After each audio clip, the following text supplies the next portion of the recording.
Teewinkle Bedtime Stories is based on the real adventures of the Teewinkle farm animals who live with Farmer Willems and his wife on Shamba. Enjoy this celebration of nature and the animal kingdom.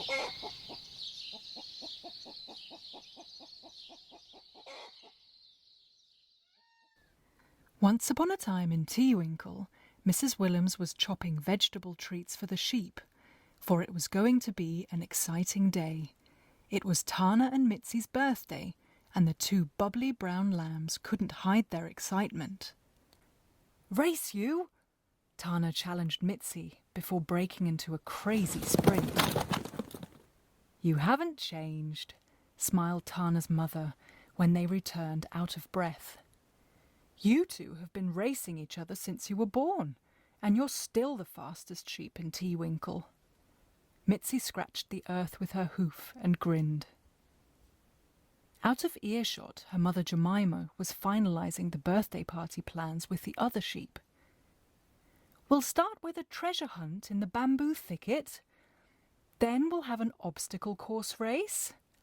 Have you set it up, Jackson?" she asked her son. "And then drinks and snacks at the furthest pond. Mrs. Willems will bring the carrot birthday cake.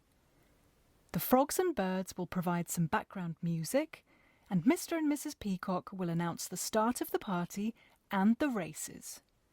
A practice honk, please, Mr. Peacock." "Marvellous, thank you." When Jemima paused for breath, the flock of concentrated sheep were interrupted by a sulky voice and foot stamping on the road in front of the farmhouse. "I hate walks and I want to go home."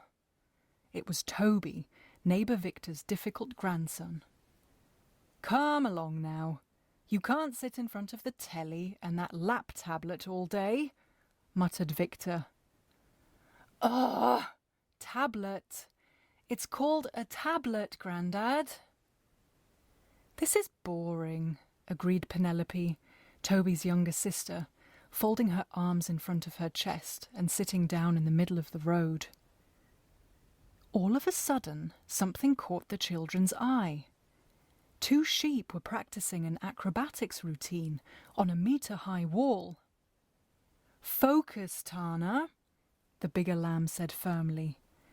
"You step up, up, full turn and jump, kick. See? Step up, up, full turn and jump, kick." The two athletic little creatures practiced until their moves were perfectly synchronised, with a wild rodeo buck at the end. "Woohoo! We're so cool!" giggled Tana and nuzzled her best friend. "This is so much fun! I love playing outdoors. Come on, let's go practice the obstacle course race." And off they trotted. Toby and Penelope exchanged interested glances. Perhaps this wasn't that boring after all. "We'll stay here and watch the animals while you walk the dog, Grandad," Toby said neutrally. "Very well," nodded Victor and walked away down the road. "Look!" Toby nudged Penelope. The two agile sheep were in the middle of a slalom race, weaving their way in and out of a line of beech trees that hugged their field. "They're so fast! And whoa!"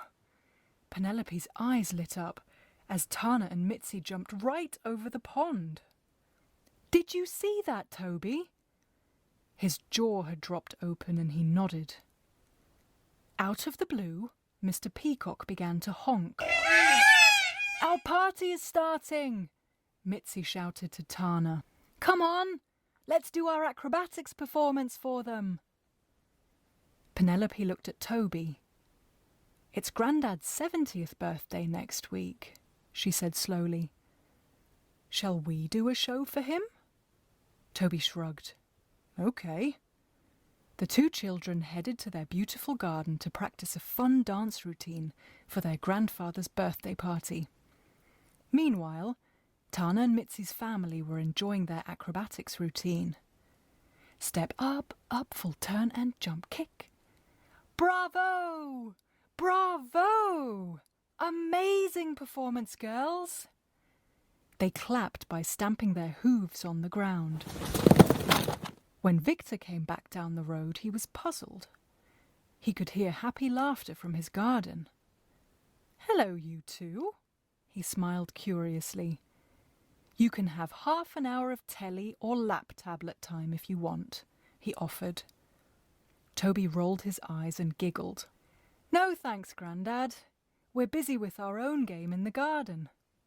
Penelope nodded eagerly. "And it's much more fun. Step up, up, full turn, and jump, kick."